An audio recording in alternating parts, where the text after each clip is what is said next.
Assalamualaikum warahmatullahi wabarakatuh. Waalaikumsalam warahmatullahi wabarakatuh. Silakan berdoa dulu. A'udzubillahi minasyaitonir rajim. Bismillahirrahmanirrahim.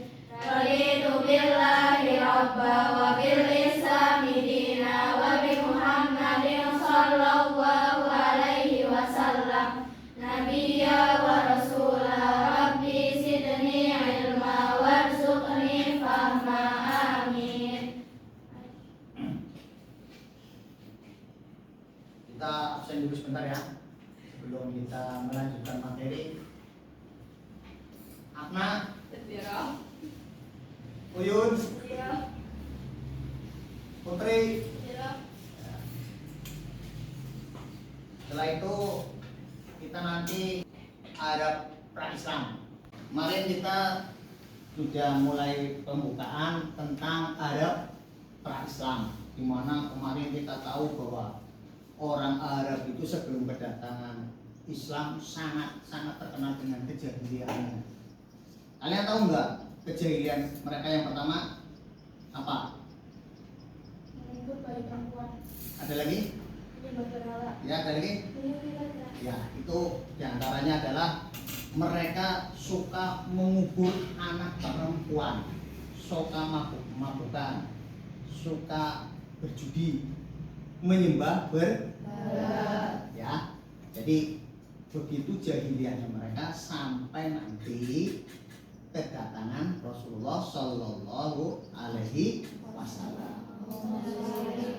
Tujuan kita belajar itu adalah kali ini adalah kita akan belajar tentang Arab pra-Islam sebelum kedatangan Islam, sebelum kedatangan Rasulullah.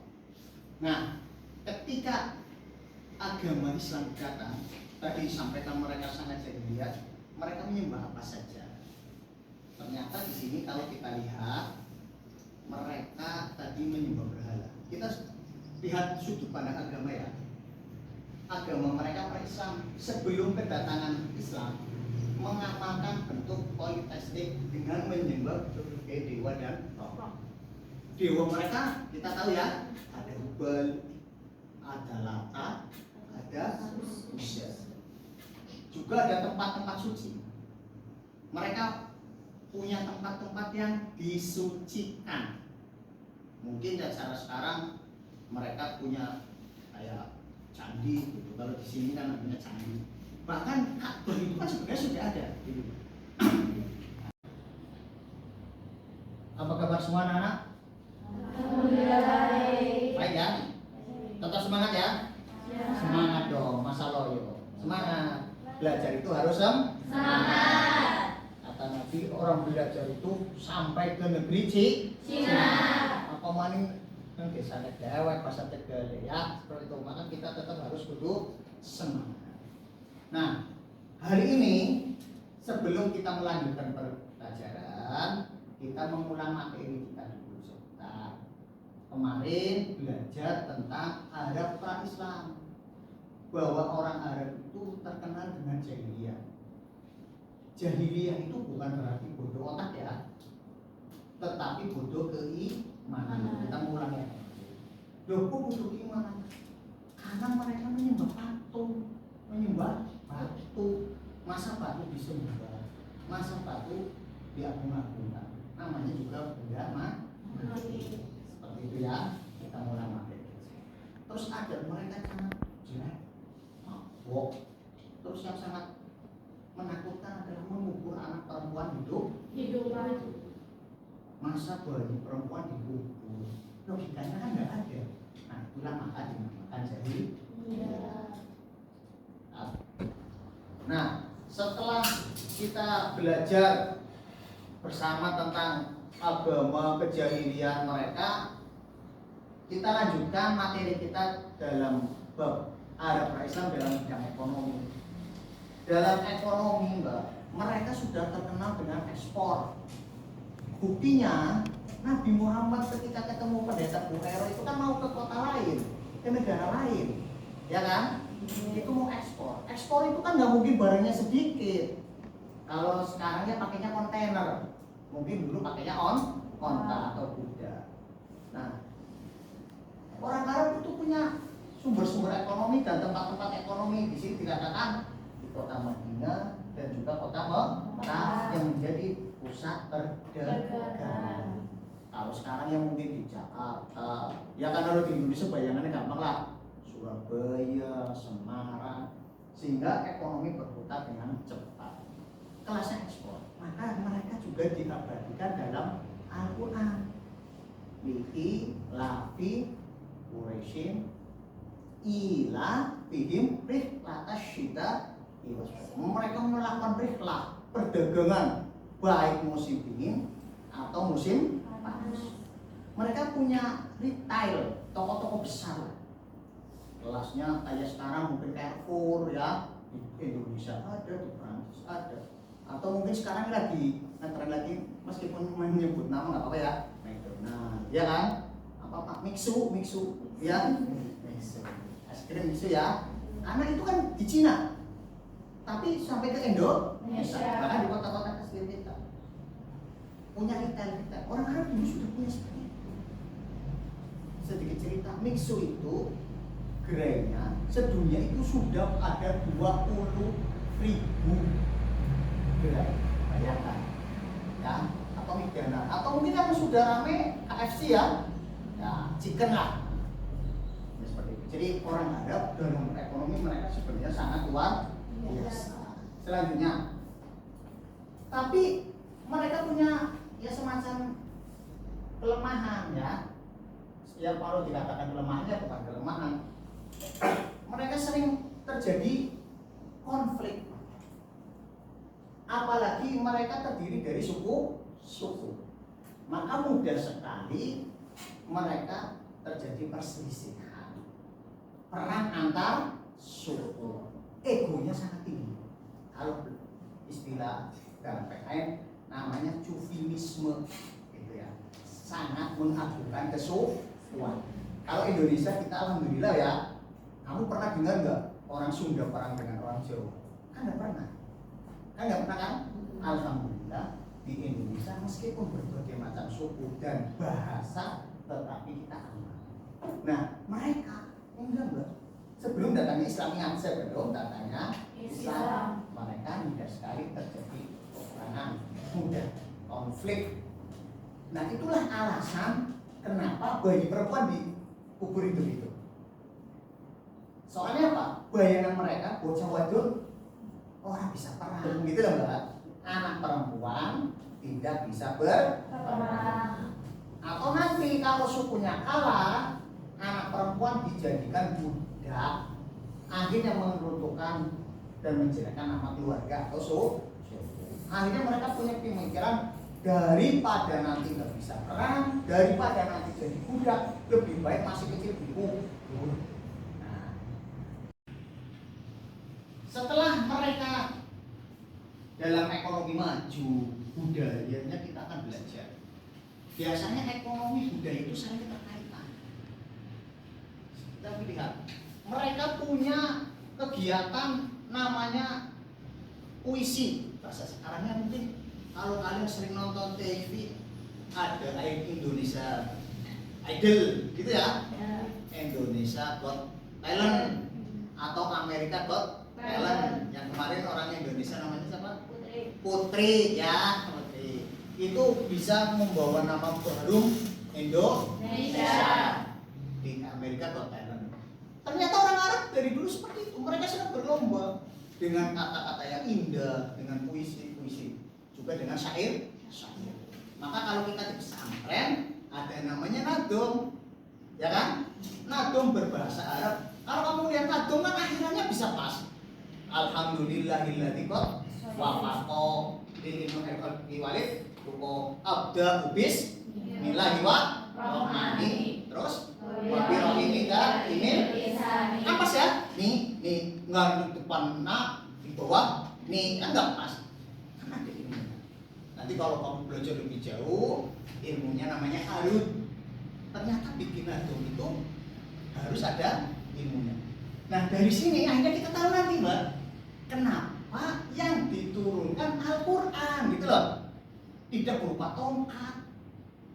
Ya, Nabi Musa kan tongkat, Nabi Isa pengobatan. Ternyata di sini orang Arab sudah sangat mahir dalam hal seni dan budaya, terutama sastra. Kalau nabinya sastranya kalah kan dicemooh. Akhirnya Allah tahu, oh untuk melawan yang sastra tinggi harus dengan sastra yang lebih tinggi. Orang nembangnya orang apik kudu dilawan nembang sing apik, ya kan? Akhirnya lolos Amerika Got Talent, ya kan? Quran begitu. Quran itu akhirnya disandingkan dengan misalnya orang Arab, diadu mereka, Mbak. Ternyata tidak ada yang bisa menandingi Al-Quran. Inilah salah satu kenapa Al-Quran diturunkan kepada Nabi Muhammad sebagai mukjizat, dikarenakan mereka bahasa sastranya tinggi. Logika paling gampang gini kalau saya sering ngomong. Kamu nembang, nyanyi, dibandingnya ya, Mahalini nyanyi enak lebih. Oh iya. Setelah kamu mendengarkan Mahalini nyanyi, jebule si Ayu nyanyi, kira-kira kupingnya panas apa orang? Panas. Wah, apa sih kasih kamu suaranya Mahalini ya? Judul Madinah apa, Mbak? Lagunya? Siap. Rapal nomor kalau Mahalini nyanyi judulnya siap, pasti kepenakan ya kupingnya kan? Nah, orang Arab karena sastranya sangat tinggi, ketika mendengarkan Quran akhirnya paham. Oh, ini gaya bahasanya bukan gaya bahasa manusia, ya kan? Tapi yang nggak beriman kan, oh itu karangan Muhammad. Akhirnya Allah menurunkan tantangan, kullu inis ta'matin insual jin, ya kan? Ayo silakan kalau ini bikinan Muhammad, datangkanlah sesamanya. Artinya, ayo bikinlah seperti Al-Quran. Tapi nyatanya sampai sekarang tidak ada yang bisa menandingi Al-Quran. Nah, setelah kita tahu tadi kenapa alasan diturunkan Al-Quran seperti itu, karena sastranya sangat tinggi orang Arab ya. Nah, terus orang Arab itu di samping kesukuan, sastranya sangat tinggi, mereka memang sosialnya luar biasa, status sosial. Cara saya apa, Mbak? Dari golongan elit, ya kan? Orang biasa. Dulu kalau bahasa agama lain namanya kasta ya. Kenal kasta ya? Derajat ya? Terutama perempuan sama sekali tidak dihargai. Coba bayangkan, untung Islam datang, akhirnya derajat kalian terangkat seperti perempuan. Bahkan Nabi Muhammad mengatakan umuka. Derajatnya 3 kali kan baru Pak. Padahal sebelum Islam sangat rendah. Nah, kita bersyukur untuk anak Islam, untuk ada agama Islam. Padahal Islam sangat menghormati perempuan. Kalau kalian belajar ayat yang lebih tinggi lagi, ada ayat namanya Al-Mujadalah, suratnya Mbak, namanya Al-Mujadalah. Bagaimana seorang perempuan sampai mengadu kepada Nabi perihal keluarga, terus sujud mohon kepada Allah. Akhirnya permintaan sang perempuan itu dikabulkan oleh Allah. Bahkan diterangkan dalam surat namanya Al-Mujadalah, menandakan kaum perempuan sangat dihormati dalam Islam. Beda dengan Pak Islam, sosialnya, statusnya beda. Kembali lagi ke depan tadi, sampai dikubur hidupan. Juga para Islam wong wadon diangkat. Maka berterima kasihlah kepada kita Muhammad Sallallahu Alaihi Wasallam membawa agama Islam, agama tauhid. Ya, jadi tujuan agama Islam adalah mentauhidkan manusia, mentauhidkan manusianya, mentauhidkan Allah supaya manusia mengenal agama, yaitu Tuhannya namanya Allah. Dari status yang tidak terpandang sebagai perempuan berubah menjadi status yang sangat berhormat. Al-jannatu tahta aqdamil ummahat, sampai dikatakan surga di bawah telapak kaki ibu, kan perempuan. Ya kan seperti itu ya. Menandakan sangat luar biasanya agama Islam.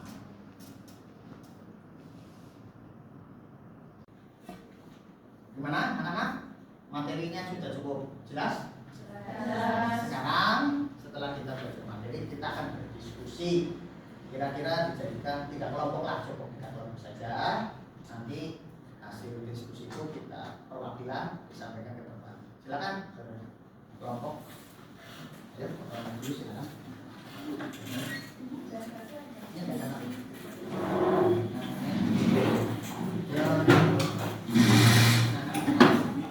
Jadi tiga. Apa sih?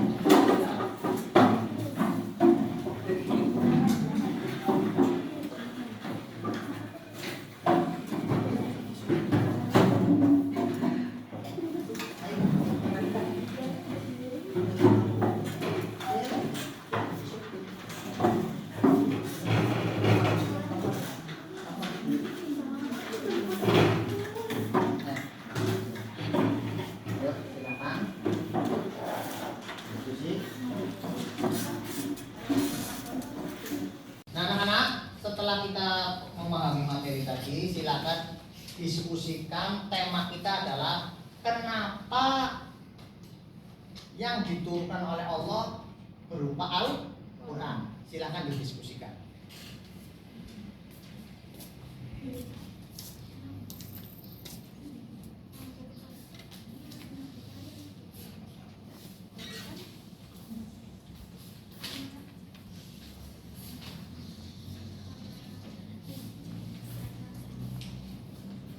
Kenapa bersangkutan itu bukan yang lain?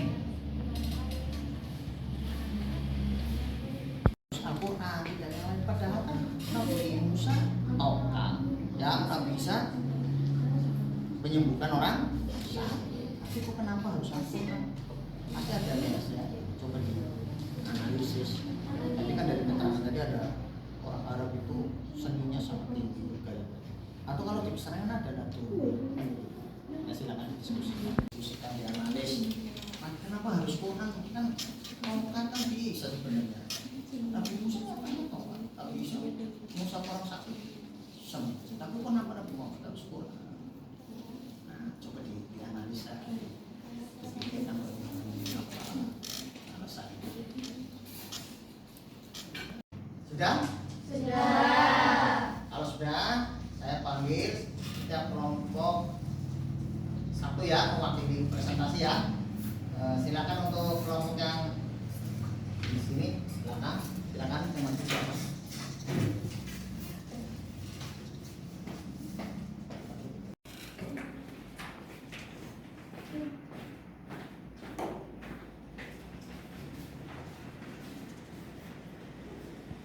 Assalamualaikum warahmatullahi wabarakatuh. Waalaikumsalam warahmatullahi wabarakatuh. Kami dari kelompok 1 akan mempresentasikan hasil diskusi kami. Silakan.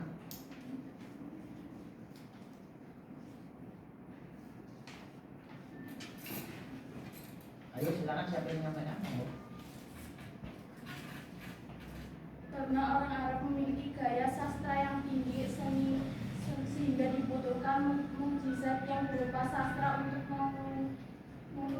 mengalahkan bahasa dan sastra orang Arab. Barangkali ada yang menyangka, silakan. Ayo. Kenapa harus Al-Quran memiliki gaya sastra yang tinggi sehingga dibutuhkan mukjizat yang berupa sastra untuk mengalahkan bahasa dan sastra orang Arab?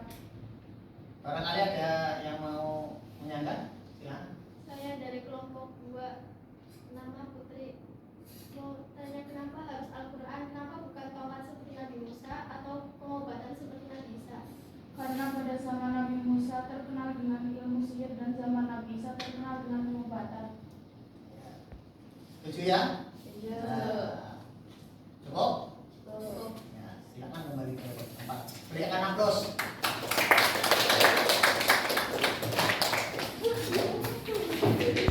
Tadi sudah disampaikan diskusi tentang mukjizat Al-Quran.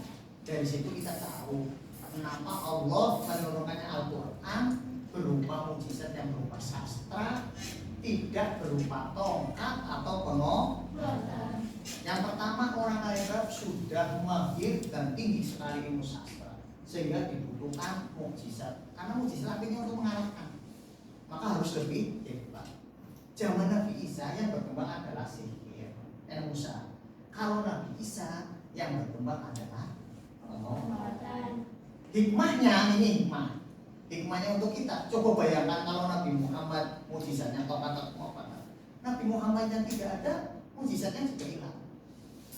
Dengan Al-Quran beliaunya sudah tidak ada. Sampai sekarang kita masih menikmati mukjizat Nabi Muhammad, yaitu Al-Quran yang dibaca mendapat pahala paham atau tidak paham artinya, ya kan? Maka mukjizat terbesar Nabi Muhammad adalah Al-Quran. Demikian ya dari materi kita dan diskusi kita hari ini, ya, bisa dipahami? Ada yang mau tanya? Paham?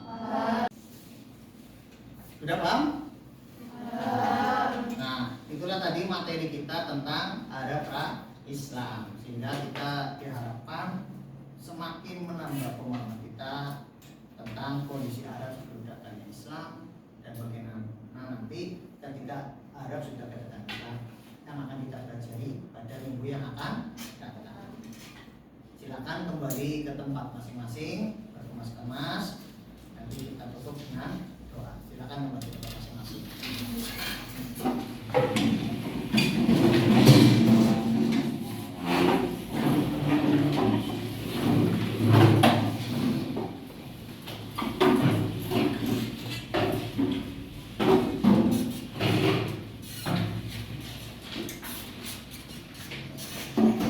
Yuk kita tutup dengan mengucapkan Allah a'lam bishawab dan tutup dengan baca doa dan membaca wal asri.